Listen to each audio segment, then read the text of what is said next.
following program is a production of Pioneer Public Television.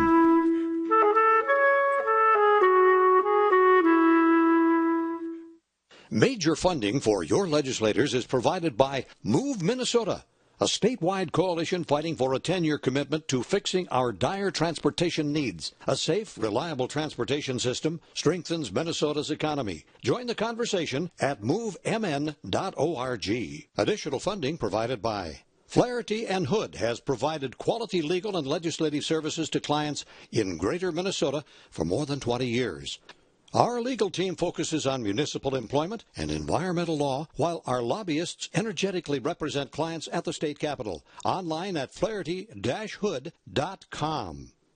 MAPE members, making Minnesota clean waters, safe communities, quality education, and veterans care happen. We work hard for Minnesotans.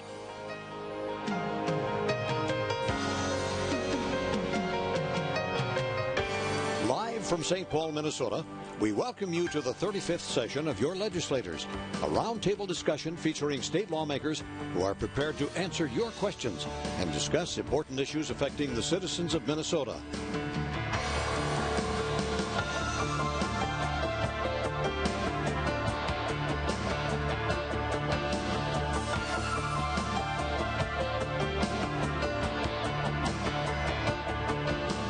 Now, here is your moderator for tonight's program, Barry Anderson. Good evening and welcome to this week's version of Your Legislators. We're delighted that you have joined us on this Thursday evening, and we hope that you'll be with us throughout the following hour, where we'll have an opportunity to talk about public policy issues concerning the people of the state of Minnesota. I want to remind you that this is your program, hence the catchy title, Your Legislators. You're invited to call in your questions. You're invited to send them to us via email and also Facebook and Twitter, #YourLegislators. We'll be with you not only tonight, but each week until the legislature goes home, and perhaps we're getting to the point in the legislative session where we can talk about when we think that might be. But we will begin this evening, as we do each week, by introducing our distinguished panel of guests who will help us unravel the mysteries of St. Paul. We begin with, I think, what can safely be described as a veteran legislator, who's been with us many times. And we were talking a little bit about your length of service, Representative Lynn Carlson. You come to us from District 45A in Crystal. Tell our viewers a little bit about yourself, and maybe tell them a little bit about that bit we were talking about, that length of service and what that means by December 31 of this term. Okay, well, sure. By way of background, I'm a retired teacher, taught social studies for many years in the Minneapolis public schools, and the district I represent is part of Crystal, part of New Hope, actually most of New Hope, and then a part of Plymouth. And getting to the question that you asked, length of service, Representative Phyllis Kahn and I are currently the longest serving members of both bodies, and sometime about mid-July we will become the longest serving House members in history, and by the end of this term, the longest serving members that have served. There's another category that some have served both in the House and the Senate. When I was first elected, never thought that would happen. In fact, I have to say, and maybe the other guests had the same feeling, about the time you have about the first 3 controversial votes when you're first there. Anyway, I did. I looked around the chamber and I thought, well, this was a nice experience. And here I am 43 years later, still having those nice experiences. But I thoroughly enjoy serving, and it's a tremendous opportunity to represent the district and the people of Minnesota, and that's why I've stayed as long as I have. From the gubernatorial office holders, Wendell Anderson, all the way through Mark Dayton. It's a remarkable passage through history, particularly for a social studies teacher. So, well, we're delighted that you've joined us here this evening. And I should say that Representative Carlson has been a frequent guest with us, and so we're pleased to have him back. Also, from Elbow Lake, District 12, Senator Tory Westrom. Senator Westrom has been a long-standing guest, and you, too, have spent some time in the legislature. Tell our viewers a little bit about your background, what you're doing, and committees you serve on, and so forth. Well, Barry, great to join you again. I do serve in the state Senate. I did formerly serve in the House of Representatives with Representative Carlson, and I am less than half his tenure. So I have some years behind the belt, but or under the belt, but not quite where the milestone him and Representative Kahn will reach this year. So, but I serve on 4 committees in the Senate, Transportation Policy and Finance, also Environment Finance, and the Finance Committee in the Senate, which many people are more familiar with the Ways and Means Committee in the House. The Finance Committee in the Senate is the comparable committee where all the finance bills go through before they go to the Senate floor. And so I am from Elbow Lake. I'm married. I need to say hi to my wife and children. I think they're watching tonight, and we have 3 children, beautiful children, and we're small business owners in our hometown of Elbow Lake. All right, and finally, last but certainly not least, District 16A from Ghent, Representative Chris Swazinski. Did I get that right? Yes, you did, Barry. All right, very good. I was practicing. Yes, Tell our viewers a little bit about yourself. Yeah, I live over near Ghent, Minnesota. My biggest town in my district is Marshall, home of Schwann's Food. So if you see the yellow truck out and about, be sure to give them a little business tonight. But I serve on the Commerce, the Taxes Committee, Bonding, Rules, and also the Jobs and Energy Committee. I farm, own a small welding business out that way. And it's just, I also want to say hello to my wife and kids. I got 3 young daughters and a son, and they don't normally watch a lot of TV, but they do watch some Pioneer television. So. I do see those trucks in my neighborhood every once in a while. Yeah. They're all over the place. They're all over the place. Well, let's begin this evening with some questions about railroads. We have a question from a viewer who's concerned about railroad safety, discusses the Governor Dayton's request for a comprehensive report on train safety, thinks that we should be working on adding stabilizers, a requirement for stabilizers to railroad cars coming into Minnesota. In addition to the safety issues that have been discussed, there's also been questions about train routing. Let's take the package of train safety and train operation questions, and let's start with you, Representative Carlson, because I think we were talking about this is a bit of an issue in your district. Yeah, and there probably in total are about 6, maybe 7 bills on the House side, and I'm sure comparable number on the Senate side that deal with the whole question of train safety. I think the one that the viewer is asking about is the one that the governor has been promoting. I happen to be a co-author on that particular one, and that would deal with train safety potentially, literally from Dilworth all the way probably to Winona, Minnesota eventually. And there's several components in the bill. The viewer mentioned some of them. With my local area, Burlington Northern is looking at the possibility of rerouting, which would take very long trains, many of them oil trains, through a highly populated area. And the trains are long enough where it would literally, for several minutes, cut off any access to, like, North Memorial Hospital. We have volunteer firefighters, even though we have, for example, the city I live in, which is Crystal, we have a fire station both on the north and the south side. But if you had a fire event or an emergency, the volunteer firefighters who come from their various businesses and occupations and so on and have to get to that site would be blocked from doing so. And it would be very disruptive to several neighborhoods as well, going through residential areas. And then it turns east after it goes through several suburban communities and goes through downtown Minneapolis, right through the Target Center where all the transit comes together, close to the baseball stadium. And it's just a huge public safety issue. And the citizens of that area, we've had 2 large meetings inviting the citizens to participate, and I think between the 2 combined, we've probably had well over 500 people attend, and there's a 3rd community meeting scheduled. So we're trying to encourage with legislation and with letters and so on to the Surface Transportation Board to get the Great Northern Railroad, or I keep saying Great Northern. I grew up with it being the Great Northern, but the you and I are the same generation, Representative Carlson, so BNSF to reconsider. They do say or imply that they have alternatives, but they really haven't put them on the table.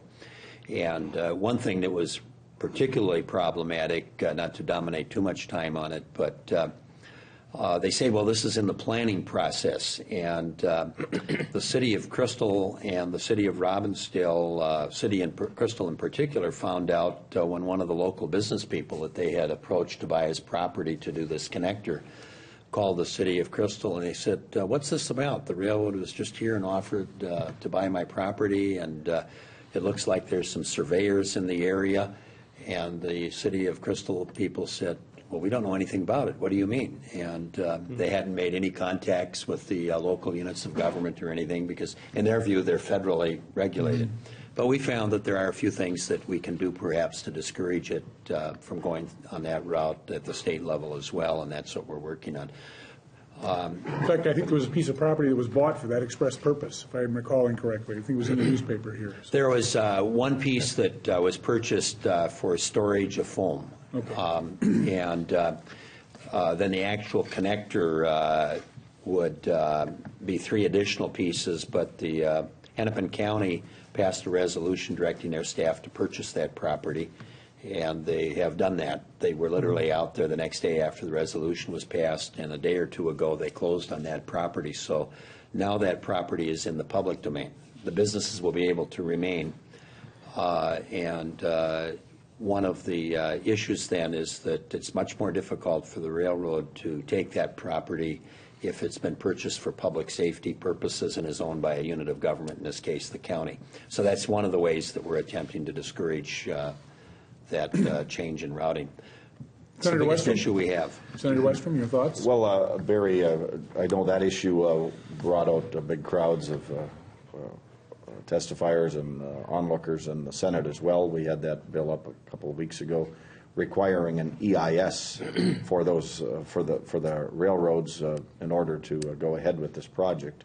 But certainly the railroad safety is an issue across the entire state. My district, 8 counties in western Minnesota, right in west central Minnesota, we have a lot of those same trains coming through with oil as a big part of it. But we've also got the farmers and the agriculture that are needing to ship grain, and there's been a real bottleneck. So, you know, one of the benefits of this rerouting is to help get rid of some of the bottlenecks in the railroad system so they can have more efficiency and move trains through faster, because our farmers and our manufacturers, cement companies last fall had to close down early in some cases because they couldn't get product in because there wasn't enough railroad capacity. And so that's one of the other pressures that the railroads are seeing, and certainly legislators and the Congress have the federal congressmen have put pressure on the railroads to speed up their delivery and provide more rail service to the states and the farmers to get grain and those commodities moved. So, but the safety, one last aspect is the governor's proposed, and I think we will look at putting some additional dollars into crossing safety, improving the intersections. I've got a project right in my district just north of Glenwood where often the trains block the traffic on coming north and south, and sometimes there are safety issues where they got to go around several miles to get to an accident just north of the tracks. And so we're trying to build an overpass there, for example, but there's several intersections that we could improve, and that's what we're looking at doing. So.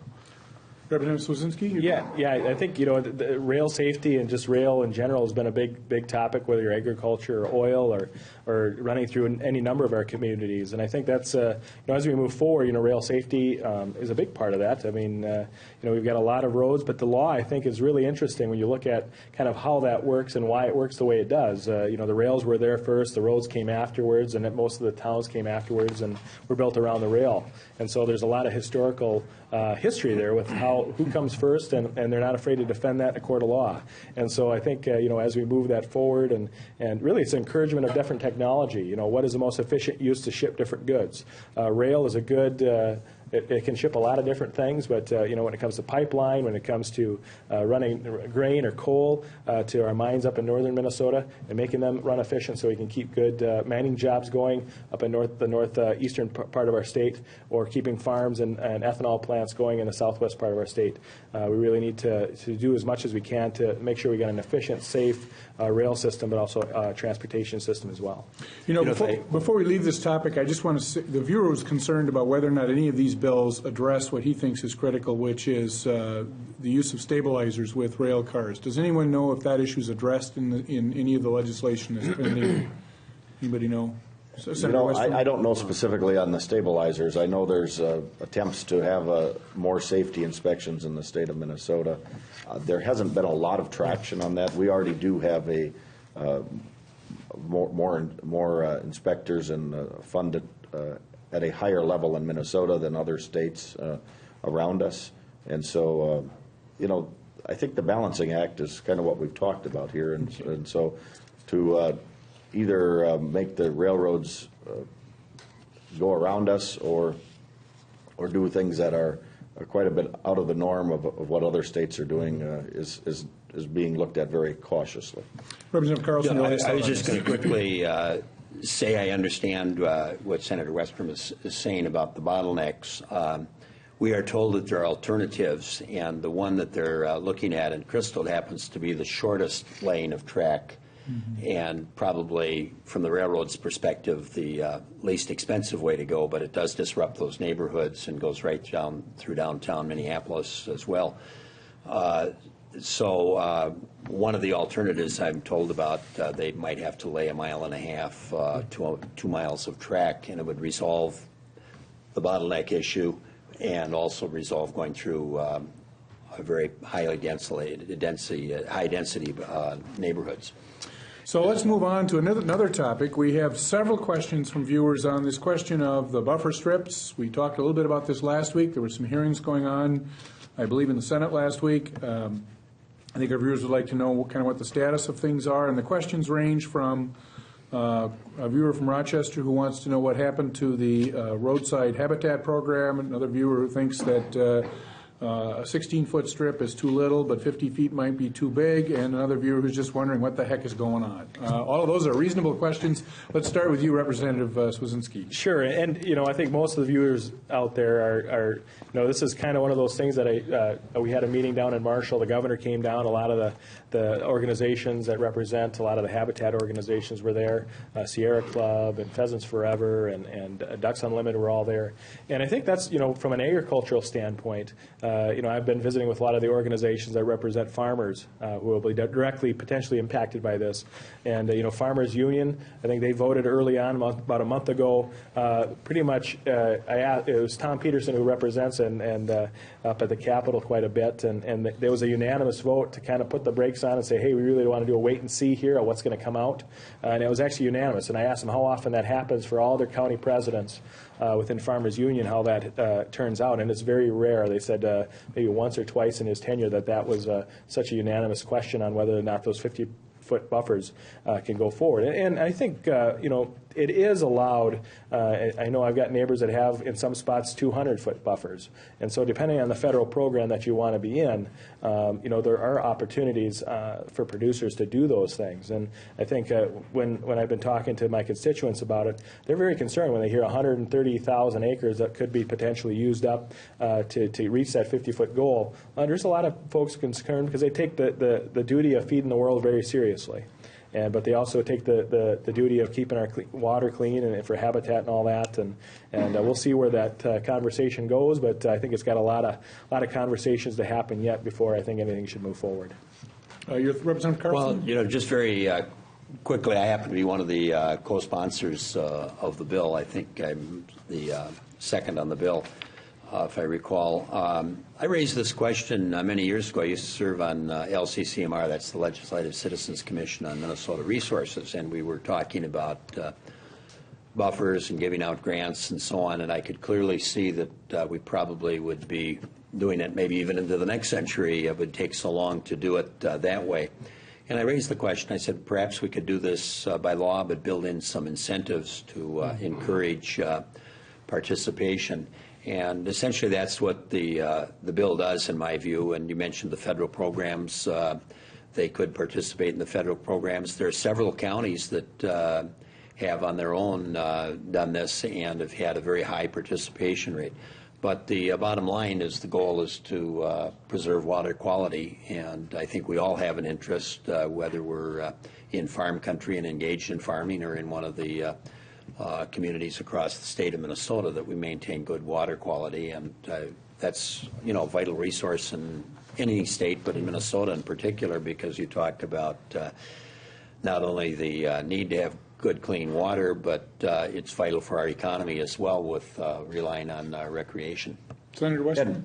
And very, in some cases it becomes a takings issue, and really it comes down to, should this be voluntary and have programs in place to come up with 16 or 50-foot buffer opportunities or options, or should it be government telling farmers this is all you can farm? And a lot of farmers have been talking to me, and even last week I met with some watershed district folks that are concerned about this, because they are farmers too. And you take 6 or 10 acres out of a field of production at $5,000 or $10,000 an acre. That's a lot of money that you're expecting those landowners and farmers in many cases to just take out of their retirement, because that in many cases is their retirement. And so compare it to that versus going and raiding somebody's 401k and just taking that much money out because government imposed a law that did that. You need to look at it from that perspective, and that's what I think is giving us some pause in the Senate, although the Senate, being under DFL control, is probably pushing this issue further than the House has been so far.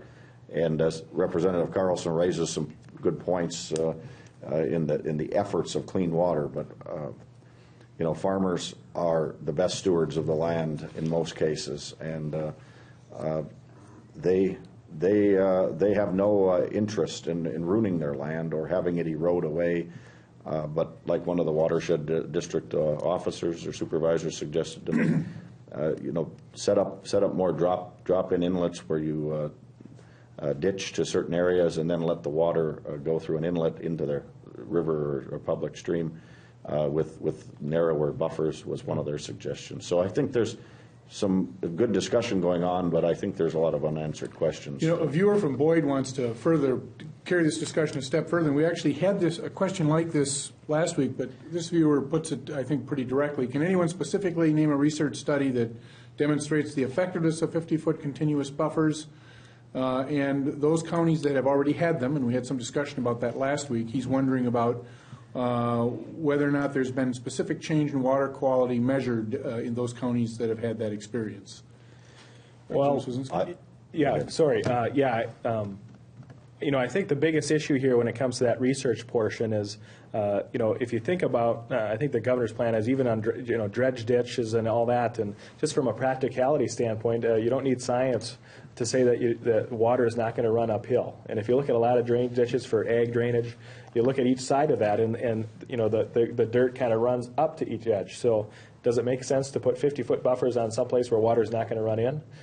So I think there's just some practicality things that need to get worked out before potentially any of that would move forward. But as far as I know, I haven't really heard on, from the implementation standpoint, what that would mean for seeing of real quality change in quality. Senator Western? I don't recall a specific study that's that comprehensive. Certainly there's different efforts and measurements, but nothing that everybody's pointing to as conclusive evidence. Last thought on it, Representative Carlson? Well, one thing I was going to mention is that the land wouldn't be taken out of production totally. There's a provision that you can plant perennials so that you have permanent crops in the buffer zone, whatever the ultimate number of footage it is. That original question, they put out several numbers. Maybe a compromise would be 40. Well, whatever. The one dilemma with that is perennials is if you don't have livestock, there's not very many people that are growing alfalfa, which is the most common probably. But I just wanted to say, though, that they wouldn't be totally taken out of production. Right. Perennials are pasture. It may not be as high a level, but they can pasture it too is one of the options. But that's there's less and less folks that are pasturing, and it's kind of a nuisance piece, 50 feet wide along a river. It takes a lot of fencing to cover a strip like that. Well, we'll have more discussion about this in the weeks ahead, I suspect. It's not over yet. As Yogi Berra once said, it's not over till it's over, and it's not over yet. So, all right, so let's move on. Let's talk about transportation. We have several viewers who are concerned about this. One of them is quite direct about it. Why are Republicans so against funding roads? I assume this viewer from Hastings means raising taxes. Another viewer is concerned about increasing the gas tax. What's going to happen? I think that viewer is less enthusiastic about it. So let's talk about transportation. Let's start with you, Representative Carlson. Well, I said at the beginning of the session, before I knew about railroads, as an issue which developed about a month ago in my area, when I was interviewed and we had a couple of local meetings, I said, well, one of the biggest issues of the session was going to be transportation, if not perhaps the biggest issue. And I think that's playing out. There are at least three major plans that are coming forward, and I suspect in the end it'll probably be a blending of those. I'm a little bit concerned about the plan that some are advocating where you use general fund dollars, at least a large block of general fund dollars. First of all, we've got really a 10-year problem at least, and that doesn't necessarily solve the problem long term.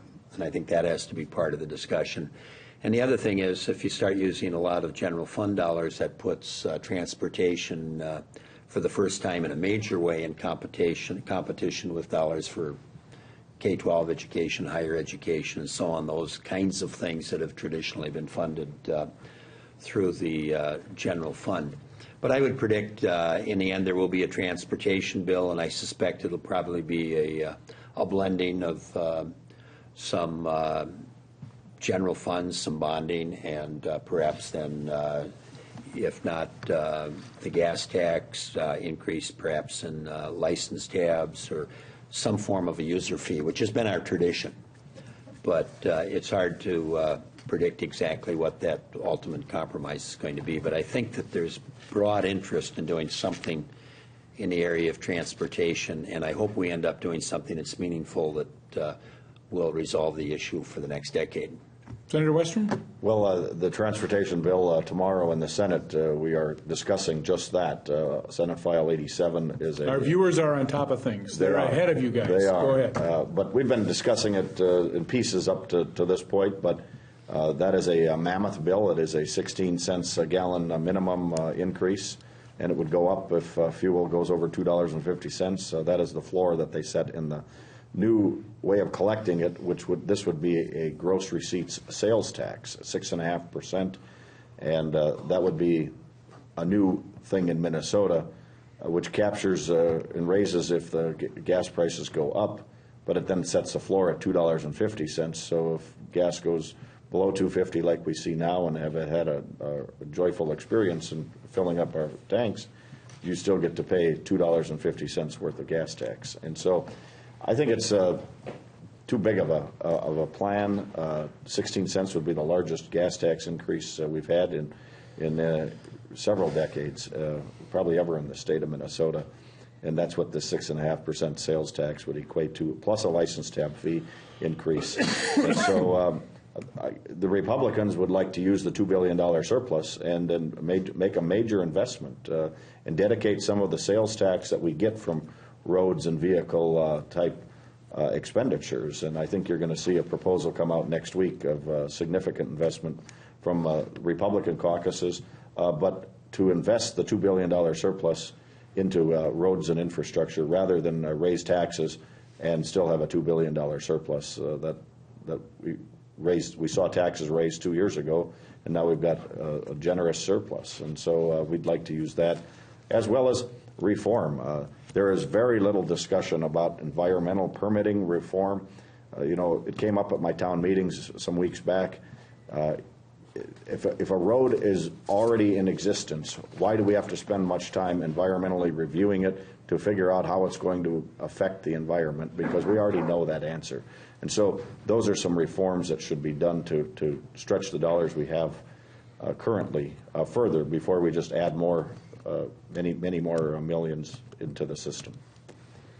Representative Sure. Lizinski? Sure. Well, I think, the first person said, well, why are Republicans so afraid of raising taxes? And I with Tori had town hall meetings just the last week or 2 weeks ago.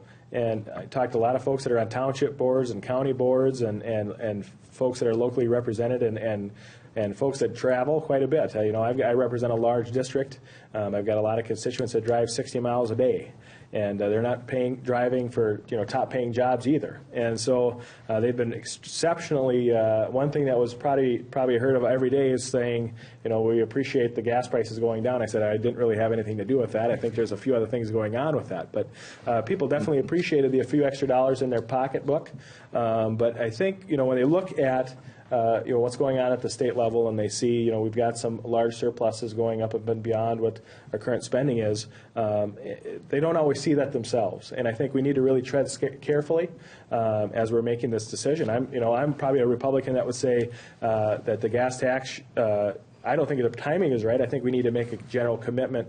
I think most folks would say that even if we raise a tax, there are still going to be needs out there beyond that. So why don't we look at other options, other transportation-related dollars that are out there that are going into the general fund, and dedicate those first and make a commitment to transportation and go from there. I think there'll be a lot of discussion over the next few weeks, and I agree with Representative Carlson. It's been a big part of the conversation so far, and it's going to continue to be until May. So we'll see where it all goes to there. So. Viewer from Morris wants to talk about 9/11 funding, concerned about getting to the next generation of phones, texting phones, and things of things of that sort, and wondering whether or not there's been any discussion about that in this legislative session. Anybody know anything about that? Senator Western. Barry, that's my constituent in the Morris area. We have not had any of those discussions in front of our Public Safety Committee, but I think one of the things that's been talked about is as landlines drop off and more cell phones and voice over internet phones, is the funding structure adequate and sufficient for the future? And I think there's lots of questions around it, but currently those funds have actually been holding their own and having some surpluses, and so that's why I don't think you see a real great discussion going on this. But it is a thing that's worried about kind of going into the long-term future. Anything else on that topic? All right. A viewer from Brooklyn Park wants to talk about an issue we discussed last week very briefly, and that is a bill to restore the vote to felons who have served their incarceration but are still they still have time left potentially on their sentence but have been released from prison. This viewer notes that that bill is moving forward, but this viewer thinks he's heard that it's been stuck in the House. So we'll pick on our House members. To Representative Swazinski, can you talk a little bit about that? I don't serve on any public safety committees. I've heard just a few folks talking about the Capitol. It's an interesting proposal. It's a discussion really around if people have served their time, should they be able to have their vote restored? And I think, they are restored when their time of parole and all those other things are off the table. And, it's just, we want to get folks back engaged in society, and I'm not sure where I really stand on it. I'm kind of a little apprehensive on that, too, but I think it's a discussion worth having at the Capitol, and, we do definitely want to get people off the wagon of prison time and all that, too, and get them engaged. Representative Carlson? Well, that's an interesting issue, because if we were to go back 2 to 4 years, there probably would have been an almost automatic reaction that they not be have the vote not be restored until they've completely served their time, and if that included parole or probation. Because I've seen a real when they leave after they leave prison, right? So they leave prison, they potentially have some time on probation.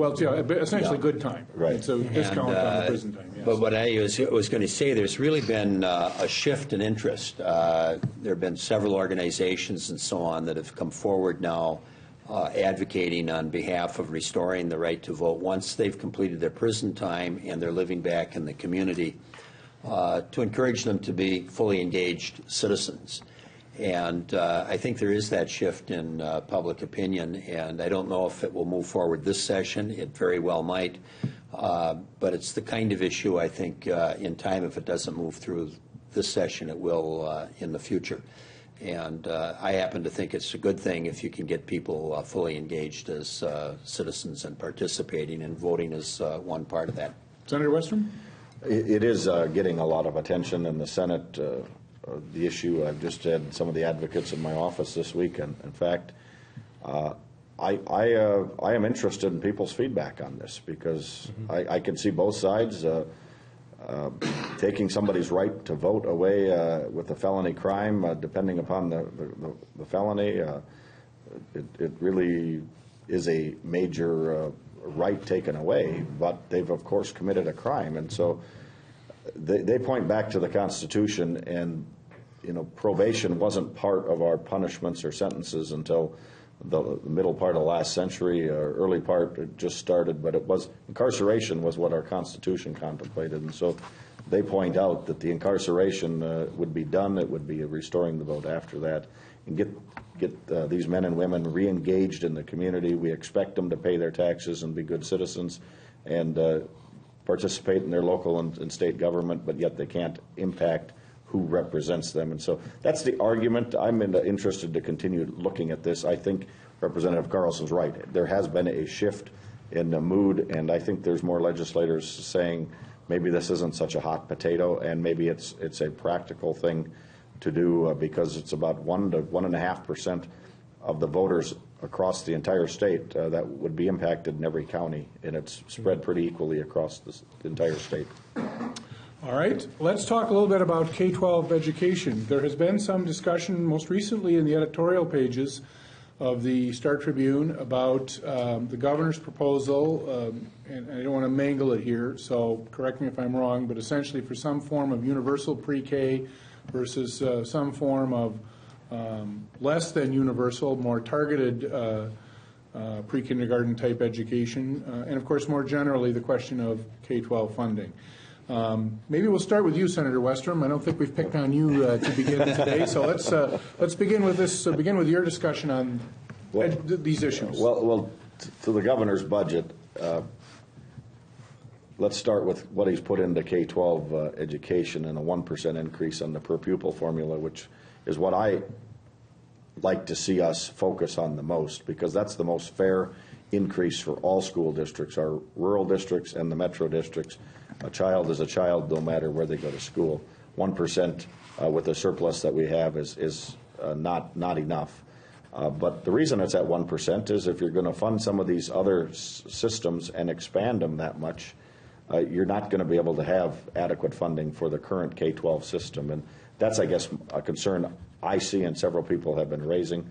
Maybe more of the targeted direction of children that need some, either a stipend from the state to help pay for their preschool or something in areas. But we do have Head Start. We do have ECFE that children that need that type of schooling can qualify for. And so I would like to see a 3 or 4% increase to our schools on the per pupil formula as a first priority, and not shortchange the schools and expand the system that we probably can't afford that much of an increase in the program. Representative Carlson? Well, I think first of all we have to keep in mind that the 1% came out of the governor's budget proposed based on the November forecast. And I know we've talked about this issue before on the program, but the November forecast is kind of a benchmark, but it does provide the numbers that the governor has to build the budget on initially. Then every governor comes out with a supplemental budget after the February forecast, and Governor Dayton has put in several $100 million more into education as a result of the larger forecast that we just received in February. So those numbers will be changing, in terms of what goes on the formula. But going back to the basic question, I was a strong advocate and actually negotiated many years ago, about 20 years ago, the first all-day kindergarten sites funded with state dollars. It was 50 sites, and it grew over time to over 100 sites. I didn't think it was going to take 20 years before we had universal all-day kindergarten, but it's been hugely successful. I just was watching the news the other day, and the community of St. Louis Park is now having to redo their first grade curriculum because the students have advanced so rapidly in all-day kindergarten. So it's proven to be a major success, and I think we're going to see the same thing with universal early ed for 4-year-olds. Can we build in some scholarships, perhaps, for younger children yet in targeted ways? Maybe that should be part of the discussion. But we're going to be having that legislation before us literally in the next few days. And I'm quite supportive of early education, and I think the more children we give that opportunity to, the more successful we'll be in addressing things like the achievement gap and making students more successful. I'm a retired teacher. I retired back in 1998, so I've been out of the classroom for quite a long time. But I used to say, gee, if those students of mine, and I taught in the senior high, just got off to a better start in the early grades, they would be doing much better in high school. And, you know, in those days we talked about, and I would still advocate for smaller class size, you know, in the K-3.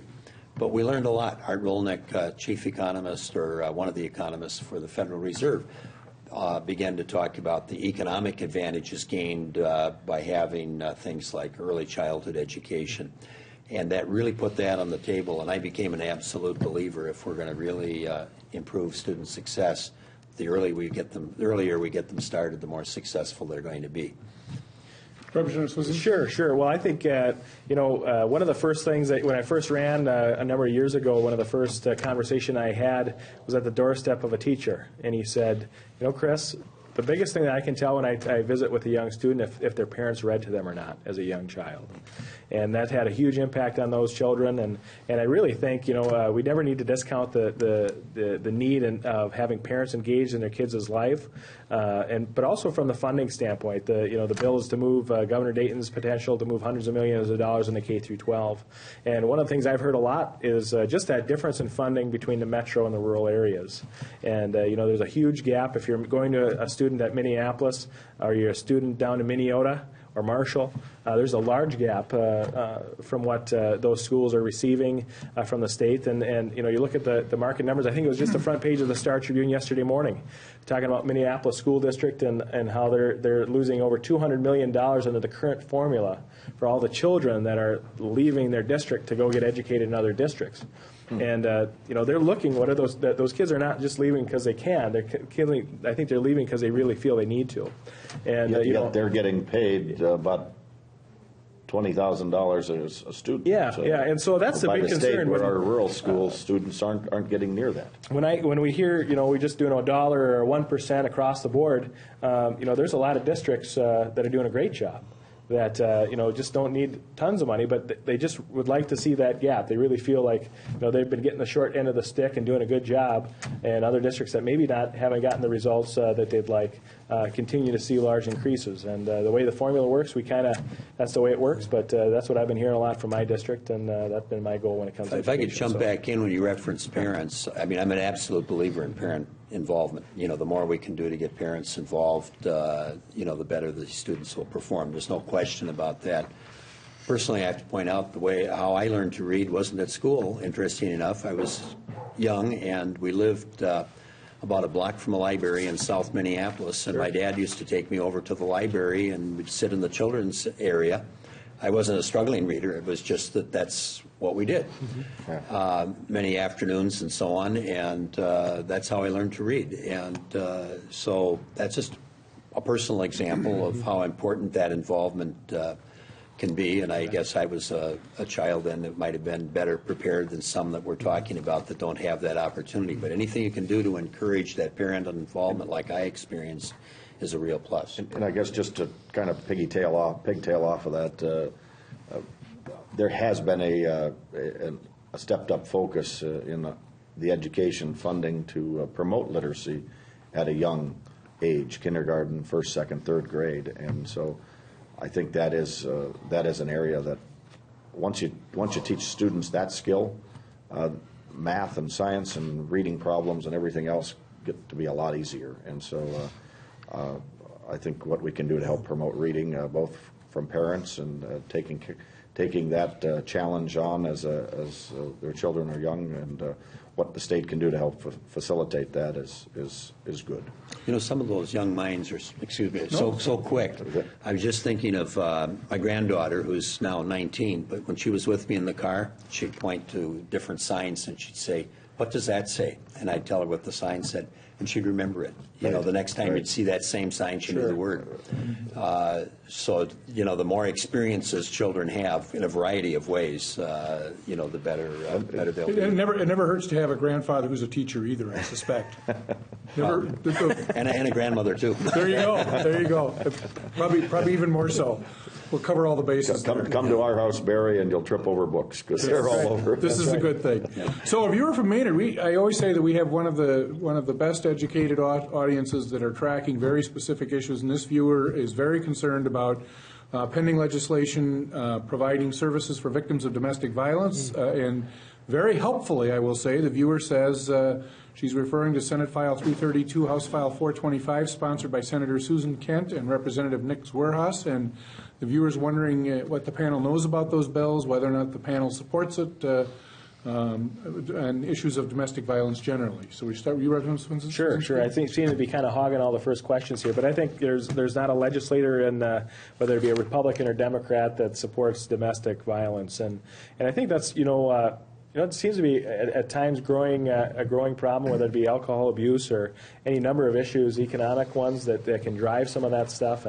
And I don't know the exact specifics of Representative Kent's or Senator Kent's and Representative Zerwas's bill, but I'm not sure. I don't sit on the public safety committees, so I'm not sure what the statuses are there. But I think there's generally support. I'm not sure what the dollar amounts are on any of those bills, but I think in general there's not an enemy of those things. I would fully agree. I can't add much more to what you said, other than that's a huge issue that needs to be addressed, and I would have to take a look at those two bills. Earlier I didn't mention what committees I'm on, but I serve on Ways and Means and Taxes and then State Government Finance.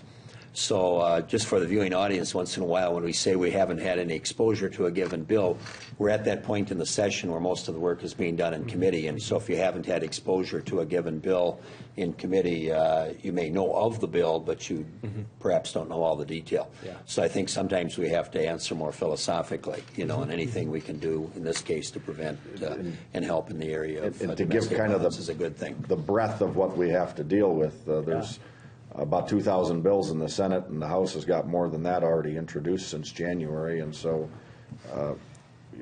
we each serve on 3-4 committees, and those are the committees that you really focus on all the bills that are being heard until they get through the committee and then get to the floor. But many of them don't make it that far because the committee doesn't have time or doesn't agree or think it's right to pass it. And so that's why Representative Carlson makes those comments, which are very and in the end, being on Ways and Means, and you used to be on the Finance Committee, which was the equivalent in the House, when you were a member, in the end you get just about everything if there's any cost whatsoever. And then you get a broad education on all those bills that have made it out of committee. You from Minneapolis wants to talk about hemp. What's the status of a bill he describes as an industrial hemp bill? Does it have a chance of passing? I assume that's a more legalization type question. Who wants to take a run at that? Should we maybe Senator? I just met with some folks in my office a couple of weeks ago on this issue.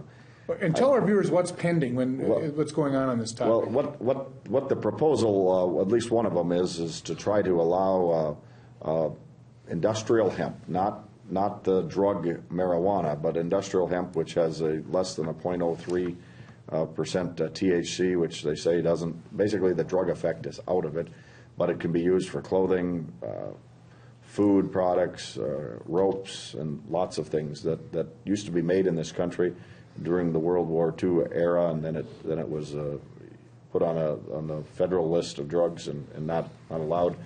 The focus is to try to set up Minnesota as a pilot project, allow a few thousand acres or a few hundred acres to be grown here to harvest the seed, and try to start testing it and see how it would grow. And there's not enough seed to even do a lot of acres in Minnesota or in the country right now, and so it would be kind of a pilot project to work with and not violate the federal government. There's also a concerted effort on the federal side to get this delisted from the drugs from the Food and Drug Administration drug list. And so the purpose is it would be a crop for farmers or anybody wanting to raise it and then process it into one of those products that I mentioned. And that's the pilot project that they're trying to push through to test in Minnesota. I would say it's got some renewed interest. Maybe it's a 50-50 shot at this time. It's not a strong lobby like we've seen a change in attitude with the voter restoration for felons who have served their time that Representative Carlson you were talking about. That has probably seen more grassroots efforts grow over the past 5-6 years. So maybe industrial hemp will be on that track. Representative, yeah, I think that's Representative. The representative from Alexandria, Franzen. I think she's carrying that bill in the House. I'm not sure who the Senate author is on that bill. I think it's Senator Eakin. Senator Eakin. So he's a kind of a northern. I think he might farm for a living as well. And I know Farmers Union, I think, is behind that bill. It's an interesting conversation. Talk off the cuff.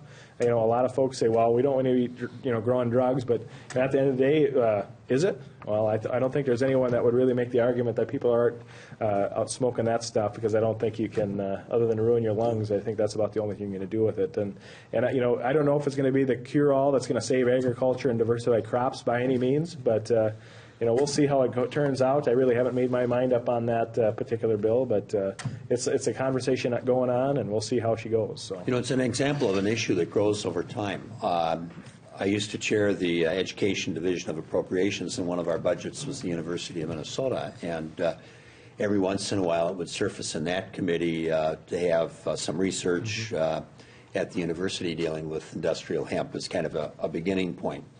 And now all of a sudden you've got large groups, like you mentioned, Farmers Union and so on, and a lot of interest in greater Minnesota and in the ag community about the potential of that crop. So the interest in it is growing over time, and I suspect, like we were saying earlier with felons and voting, sometimes over time, and as people begin to know and understand an issue, then it begins to take place. And I think we're maybe on the threshold in that case with industrial hemp.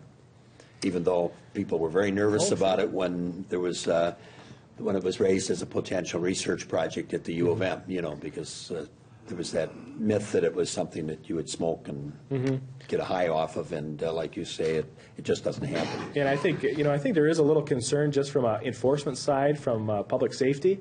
It's hard to probably. I think from what I've heard from them, not sitting in committee, but just it's hard to whether what plant it is, whether it's the get you high stuff or it's the industrial stuff. It's hard to tell the difference. And I think from an enforcement side, I think there's a little apprehension from them, and I'm not sure if that's still there or not. But I haven't heard. I don't know. Yeah.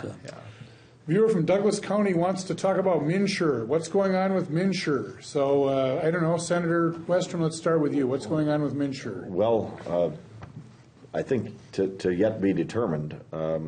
There is a lot of talk about reforming it, and improving the program, which many and the legislative auditor a few weeks ago came out with a report that was very critical of MNsure.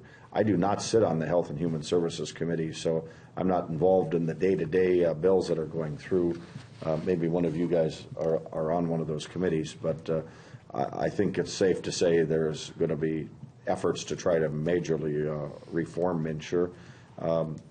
I don't know that there's enough political clout to do away with it, but there's efforts to maybe restructure the board and who operates it, so there's a better oversight and not as much of a rubber stamp that the current structure seems to be, and do other things with working to allow counties to sign more people up, and private agents to be more involved in options and choices for health care. And so those are all things being discussed. I don't know where the latest proposals are on those committees. Representative Carlson? Well, I think, as Senator Westrom has pointed out, I think in the end there is a good chance that there may be some changes in terms of the governance.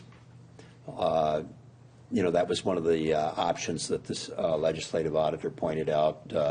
make it a state agency so there would be more accountability, where they would be in a situation where the governor would have more oversight. Right now it's a very independent board.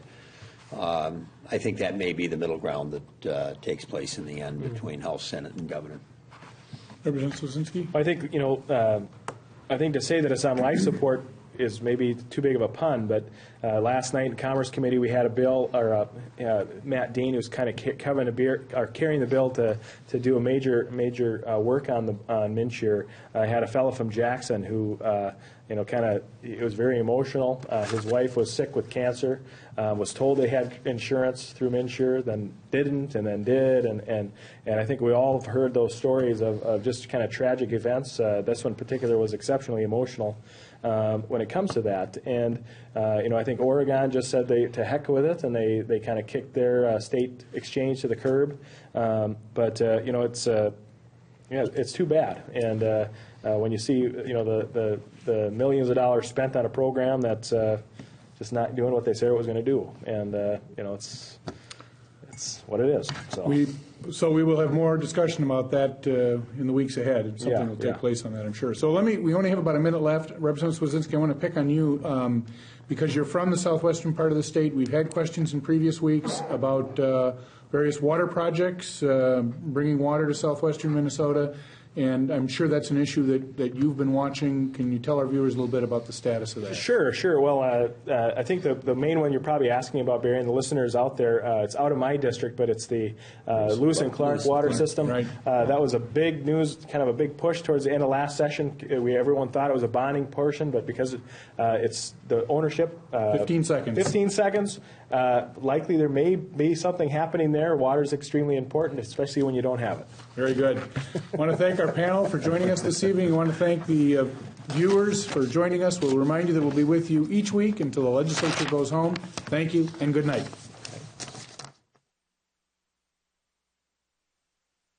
There's much more about Your Legislators online at pioneer.org/yourlegislators. Find out more about the history of the program, who's been a guest, and watch all of our past episodes. There's also a photo gallery, informative links, and much more. You can also get involved and stay in touch by following us on Twitter and join us in the discussion on our Facebook page. Thank you for watching Your Legislators. Major funding for Your Legislators is provided by Move Minnesota, a statewide coalition fighting for a 10-year commitment to fixing our dire transportation needs. A safe, reliable transportation system strengthens Minnesota's economy. Join the conversation at movemn.org. Additional funding provided by Flaherty and Hood has provided quality legal and legislative services to clients in Greater Minnesota for more than 20 years. Our legal team focuses on municipal employment and environmental law, while our lobbyists energetically represent clients at the state capitol. Online at flaherty-hood.com. MAPE members, making Minnesota clean waters, safe communities, quality education, and veterans care happen. We work hard for Minnesotans.